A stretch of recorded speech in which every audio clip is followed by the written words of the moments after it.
ሪዎች ማቲያስ ፈርናንዴዝ አድማጮች እንደምታውቁት ፖርቹጋላዊ ማቲያስ ፈርናንዴዝ ማንቸስተር ዩናይትድ ይገባል ተብሎ ተገምቶ ነበር። የዩናይትድ ተጫዋች ሆናል ተብሎ ታስቦ ነበር። ግን እሱ ደግሞ ድንገት ጥፍ ብሎ ድንገት መሪ እንዳጠፈ መኪና ወደ ቶተንሃም ስፐርስ መግባቱ ብዙዎቻችንን አስገርሟል። ያልተጠበቀ ያልተገመተ ሁኔታ ነውና ማቲያስ ፈርናንዴዝ የቶተንሃም ስፐርስ ተጫዋች ሆኗል። ቶተንሃም 85 ሚሊዮን ፓውንድ ነው ለማቲያስ ፈርናንዴዝ ዝውውር የከፈለው። ምን አስቦ ነው ይህን ያክል ብር ለማቲያስ ፈርናንዴዝ ቶተንሃም ለመክፈል ፍላጎት ያሳየው የሚለው አነጋጋሪ ሆኗል። ምክንያቱም ገና ወደፊት ልምድ ያገኛል፣ ጥሩ ነገር ከእድሜው አንጻር ይመጣል ተብሎ የሚጠበቅ ተጫዋች እንጂ ማቲያስ ፈርናንዴዝ አሁን ላይ ውጤት ለሚፈልግ ቡድን ገና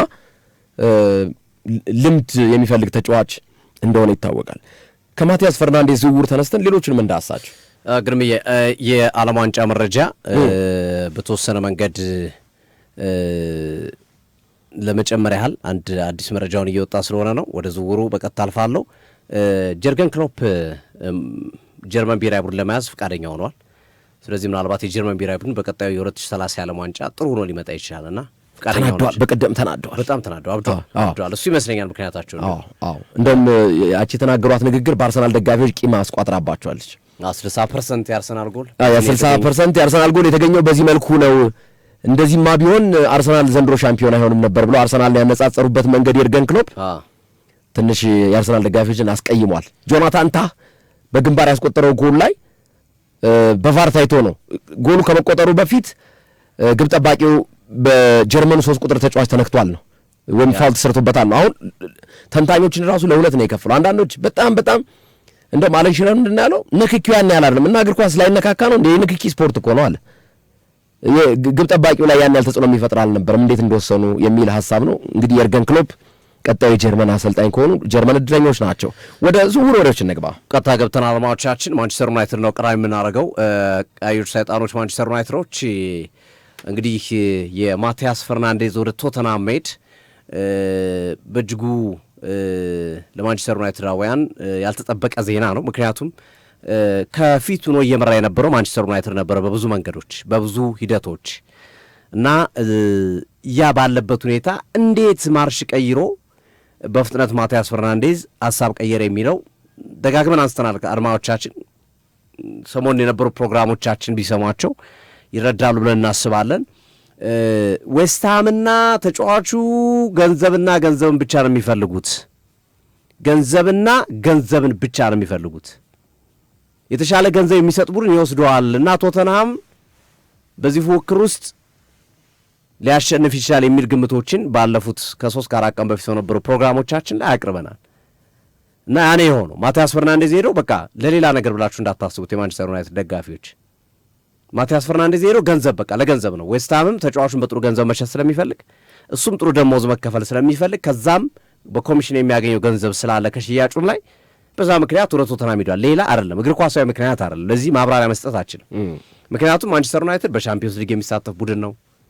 ሌላውን ነገር እንተውና በጣም ትልቅ ብራንድ ያለው ስም ነው፣ ብራንድ ያለው ክለብ ነው እና ይህንን ክለብ የትኛውም አይደለም በአንተ ላይ ቡድንን ልስራ ተብለህ ይቅርና አሁን ማቲያስ ፈርናንዴዝ ወደ ማንቸስተር ዩናይትድ ቢመጣ እሱ አንዱ የማንቸስተር ዩናይትድ ኮለን ነው የሚሆነው መስሪያ። ለምሳሌ አርሰናል በዲክላን ራይስ ቡድን እንደሰራው፣ ሲቲ በሮድሪ ቡድን እንደሰራው ፈርናንዴዝም እንደዚህ አይነት አቅምና እድል ይሰጠው ነበር ወደ ማንቸስተር ዩናይትድ ቢመጣ ማቲያስ ፈርናንዴዝ ላይ መስራት ስለሚፈልጉ። አሁን በሌላኛው አቅጣጫ እየተነገረ ያለው ማንቸስተር ዩናይትድ ተጫዋቹን ቫልዩ ያደረገው በፍጹም የተራራቀ ነው ከዌስትሃም ከሰጠው ዋጋ ጋር። ዌስትሃም እስከ 80 ሚሊዮን ፓውንድ ድረስ የመልቀቅ እቅድ ነበረው። ማንቸስተር ዩናይትድ ግን ከ60 በላይ አላቀረበም ነው አንደኛው መረጃ። በጣም ተራርቋል። 20 ሚሊዮን ፓውንድ በጣም ብዙ ነው ለአንድ ተጫዋች ልዩነቱ። ያ መሆኑ ድርድሩ እንዳይገፋበት ባለፈውም እንዳልኳችሁ እንደምታስታውሱት አድማጮቻችን ማንቸስተር ዩናይትድ ከማቲያስ ፈርናንዴዝ ዝውውር ለመውጣት እያፈገፈገ ነው። ትኩረቱን ማድሪድ ላይ አድርጓል። ጆዜ ሞሪኒዮ ማንን ነው የሚለቁት ብለው አሰፍስፎ እየጠበቀ ነው። ካማቪንጋን፣ ቫልቨርዴን ወይስ ኦሪያል ቹዋሚኒን የሚለቀውን ተጫዋች ማንቸስተር ዩናይትድ ቀጨም ለማድረግ ተዘጋጅቷል እያልኩ በተደጋጋሚ ስገልጽ ነበር። እንዲሁም ከኦሪያል ቹዋሚኒ ወኪል ጋር ማንቸስተር ዩናይትዶች ተገናኝቶ በፈረንሳይ ማውራታቸውን ገልጸናል። ስለዚህ ማንቸስተር ዩናይትድ ይህንን ተጫዋች ያላስፈረመበት ምክንያት ሜጀርሊ በዋነኝነት ደረጃ የገንዘብ ጉዳይ ነው። የገንዘብ ጉዳይ አጣልቷቸዋል። ዌስትሃምና ማንቸስተር ዩናይትድ አላስማማቸውም፣ በጣም ተራርቀዋል። ቶተናም በማል ገባ፣ የተጠየቀውን ከፈለ፣ ጠብ አድርጎ ተጫዋቹን ወሰደ። ተጫዋቹ ከሆን ቀጣይ ዓመት በሻምፒዮንስ ሊግ በአውሮፓ መድረክ አይሳተፍም። እንዴት እሱ ፈቃደኛ ሆነ ለኬሬሮ? አሁን ለምሳሌ የፈለገ ታምር ቶተናምና ማንቸስተር ዩናይትድን ብታነጻጽር ማንቸስተር ዩናይትድ እዛ ቡድን ውስጥ ገባ ማለት እንደነ ብሩኖ ፈርናንዴዝ አይነት ተጫዋቾች ነው የሚጫወቱ ሶፊ እንደምታውቀው። ከዛ ባለፈ ትዝ የሚልህ ከሆነ እነ ማቲያስ ኩኛ እነ ብሪያን ምቡሞ ሲጠየቁ በጣም የምንወደው ክለብ ማንቸስተር ዩናይትድ ተገኝቶ ነው ብለው በጉጉት ያውም በዛ ሰዓት ዩናይትድ በአውሮፓ መድረክ በማይጫወትበት ሰዓት የገቡ ተጫዋቾች ናቸው። ምን አስበው ነው ማቲያስ ፈርናንዴዝ ቢያንስ ፐርሰናል አግሪመንት ላይ ለምን ሪጀክት ማድረግ አልፈቀደም? ኦፍኮርስ ክለቡ ነው መጨረሻ ውሳኔውን የሚያስተላልፈው፣ ግን የፐርሰናል ተርምስ ለምን ተስማሙ? የገረመኝ እሱ ነው። ግርምዬ አሁን ቅድም ያነሳው ነገር መሰረታዊ ነገር ነው። ማንቸስተር ዩናይትድ የአውሮፓ ሻምፒዮንስ ሊግ ሳይገባ አውሮፓ ሻምፒዮንስ ሊግ ሳይሳተፍ በምንም ውድድር ውስጥ ሳይኖር 15ኛ ሆኖ ጨርሶ ማቲያስ ኩኛ አርሰናል፣ ሊቨርፑል እየፈለጉት አልፈልግም ብሎ ማንቸስተር ዩናይትድ መርጦ መጥቷል። ሙቡሞ በተመሳሳይ ትልቅ ክለቦች እየፈለጉት፣ ሌሎች ኢቭን ቶተናም እየፈለገው ነው። በአውሮፓ ሻምፒዮንስ ሊግ መሳተፍ የሚችሉ ክለቦች ብራንድ ስለሆነ ክለቡ ስለሚወዱት ክለቡ ማቲያስ ፈርናንዴዝ ማቲያስ ኩኛ እንደተናገረው ከአያቴ ቤት ጀምሬ ስረግፈው ያደግኩት ክለብ ነው ማንቸስተር ዩናይትድ ብሎ ነው የተናገረው። አሁን ማቲያስ ፈርናንዴዝ ወይ እንደዚህ አይነት ስሜት የለው የማንቸስተር ዩናይትድ ደጋፊ አይደለም። አንደኛው ምክንያት ግን ሜጀርሊ በጣም ትልቁ ምክንያት የሚመስለኝ ቫሉዌሽኑ መራራቅ።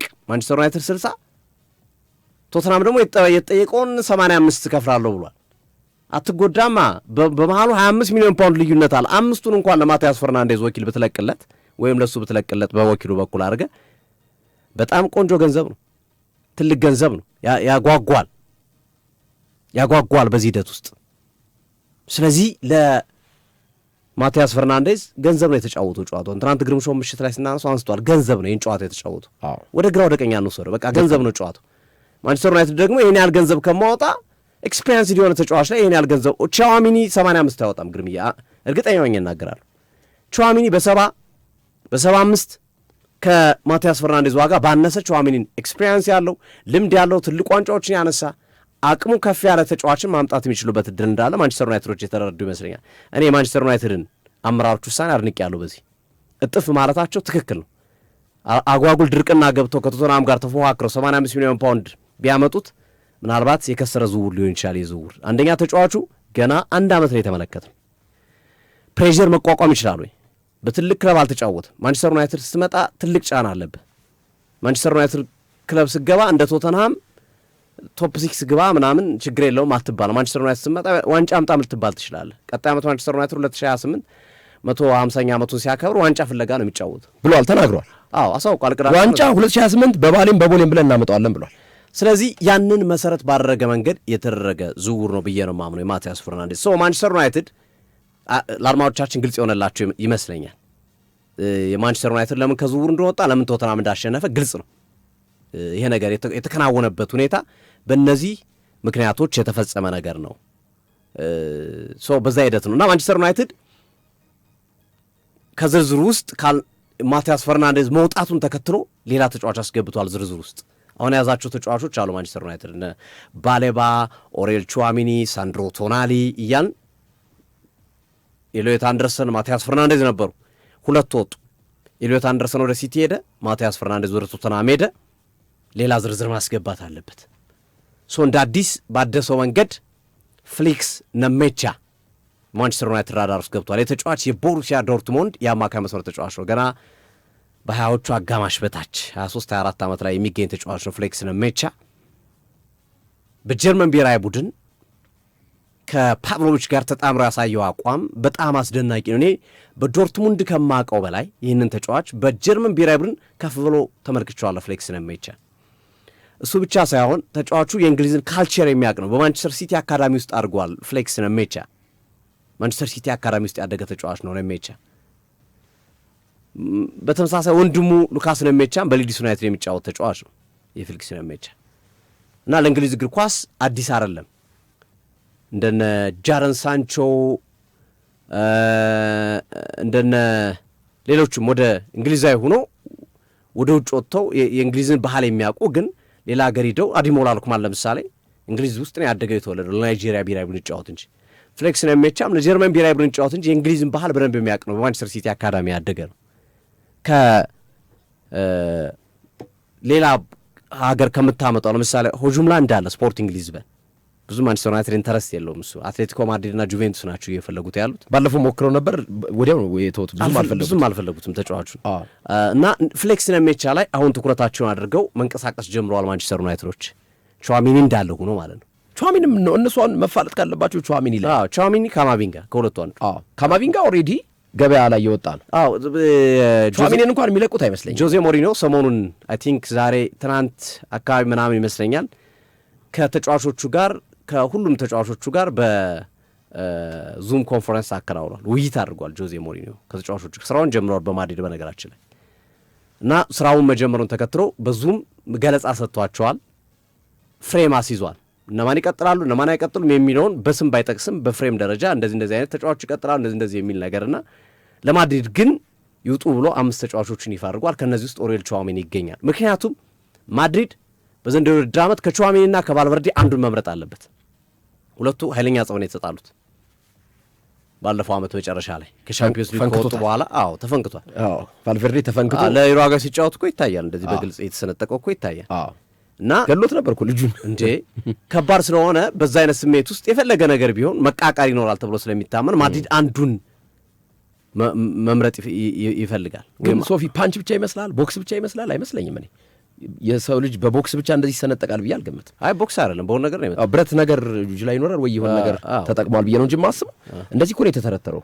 እንዴ ብዙ ጨዋታ እኮ አልተጫወተም እኮ ወደ መጨረሻው አካባቢ ሆስፒታል ራሱን ስቶ ነው የገባው። አነጋጋሪ ነበር። ግን በኋላ ላይ እኔ ነኝ ራሴ ጠረጴዛ በስተበሳጨ ጠረጴዛ ገጭቼ ነው በግንባሬ አለ። ግን አይመስለኝም ያው ለማስተባበል ያደረጉት ጥረት ነው። ግድግዳ ቢል እንኳን ይሻል ነበር።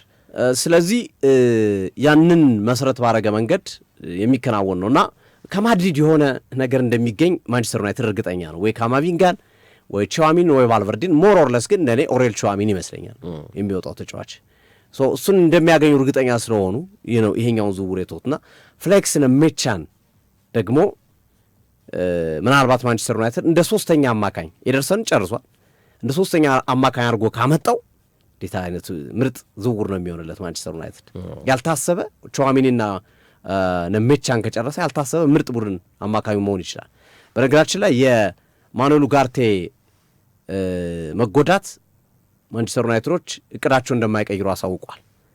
ኡጋርቴ ላይ የወሰኑትን ውሳኔ ኡጋርቴ ለምሳሌ 20 ሚሊዮን ፓውንድ ያወጣል ብለው ወይ 15 ሚሊዮን ፓውንድ ያወጣል ብለው አስበው ከሆነ እሱን እንደሌላ አድርገን እንቆጥረውና ግን በዝውውሮቹ እንገፋለን ብለዋል። በቅዳችን መሰረት እንሄዳለን። ግን እንትኑን አበላሸባቸው ሽያጭ ቢያንስ ደሞዙ አሁን እኮ ሽያጭ ላይ የተጎዳ ተጫዋች ማንም አይገዛም። ደሞዝን ደግሞ ትከፍላለህ። ደሞዝ ደግሞ እንዴት ይከፍላል? ሩስኪ ያልቅድረስ እና ይሄ የሽያጭ ያሰቡበትን መንገድ ቢዝነሳቸውን ነው ያበላሸባቸው የኡጋርቴ መጎዳት ማለት ነው። በጣም አሪፍ። ወደ ሌሎቹ ጉዳዮች እናመራለን። አድማጮቻችን ወደ አርሰናል